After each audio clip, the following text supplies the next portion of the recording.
क्या आपको पता है कि अब सिर्फ इसरो ही नहीं बल्कि भारत की एक प्राइवेट कंपनी भी अंतरिक्ष में इतिहास रचने जा रही है। अगर यह मिशन सफल होता है तो भारत दुनिया के उन चुनिंदा देशों में शामिल हो जाएगा जहां निजी कंपनियां खुद का ऑर्बिटल रॉकेट लॉन्च कर सकती हैं। आखिर विक्रम 1 इतना खास क्यों है, आइए समझते हैं इस वीडियो में। Vikram was a major milestone for us, but orbit, there's a weight limit, not just on our rocket, but also on our collision between stages during flight. The rocket is not just rubber power. The rocket needs to steer, correct, and fine-tune its every move. There's no pilot, no joystick, but just the intelligence we built into it. We pushed each system harder than it would ever endure because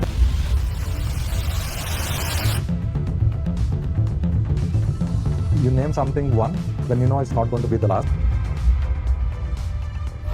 नमस्कार दोस्तों, आज हम बात करेंगे Skyroot Aerospace Vikram 1 mission की, जिसे भारत के निजी अंतरिक्ष क्षेत्र के लिए एक ऐतिहासिक कदम माना जा रहा है। आखिर विक्रम 1 है क्या? विक्रम 1 भारत का पहला प्राइवेट कंपनी द्वारा विकसित ऑर्बिटल रॉकेट है। इसे हैदराबाद की कंपनी स्काई रूट ने बनाया है। यह कंपनी 2018 में पूर्व इसरो इंजीनियरों द्वारा शुरू की गई थी और इसका उद्देश्य छोटे सैटेलाइट को कम लागत में अंतरिक्ष तक पहुंचाना था। अब बात करते हैं कि यह लॉन्च इतना महत्वपूर्ण क्यों है। आज तक भारत में ऑर्बिटल रॉकेट लॉन्च की जिम्मेदारी मुख्य रूप से इसरो निभाता रहा है, लेकिन अब निजी कंपनियां भी इस क्षेत्र में प्रवेश कर चुकी हैं। अगर विक्रम 1 सफल होता है तो यह साबित करेगा कि भारत निजी उद्योग भी अंतर्राष्ट्रीय स्तर पर सैटेलाइट सेवाएं अपनी दे सकता है, यानी कि लॉन्च कर सकता है। इस मिशन का नाम रखा गया है मिशन आगमन, जिसका अर्थ है एक नए युग की शुरुआत। इस रॉकेट की कुछ खास बातें हैं। विक्रम 1 को खास तौर पर छोटे सैटेलाइट के लिए बनाया गया। इसमें 3 सॉलिड फ्यूल स्टेज और इसमें एक स्टार्टेबल लिक्विड अपर स्टेज है, जिससे अलग अलग कक्षाओं में सैटेलाइट तैनात करने की क्षमता मिलती है। यह लो अर्थ ऑर्बिट में पेलोड पहुंचाने के लिए डिजाइन किया गया है।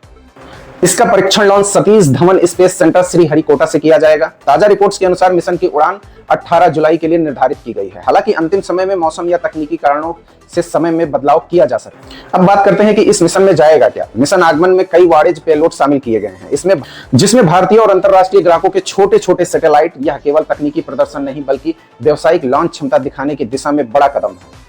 अब बात करते हैं कि इसमें भारत को क्या फायदा होगा। अगर यह मिशन सफल होता है तो भारत निजी स्पेस सेक्टर और भी मजबूत होगा। विदेशी कंपनियां भारतीय लॉन्च सेवाओं को उपयोग कर सकती हैं। स्पेस टेक स्टार्टअप को नए अवसर मिलेंगे, रोजगार और निवेश बढ़ सकते हैं। भारत वैश्विक स्मॉल सैटेलाइट लॉन्च मार्केट में अपनी हिस्सेदारी बढ़ा सकता है।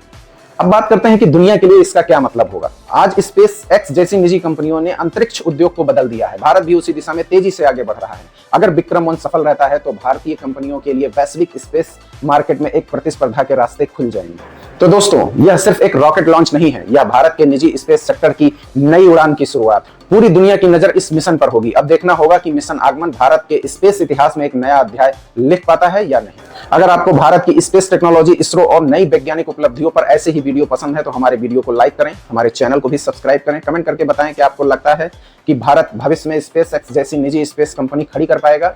मिलते हैं अगली वीडियो में, तब तक के लिए जय हिंद, जय भारत।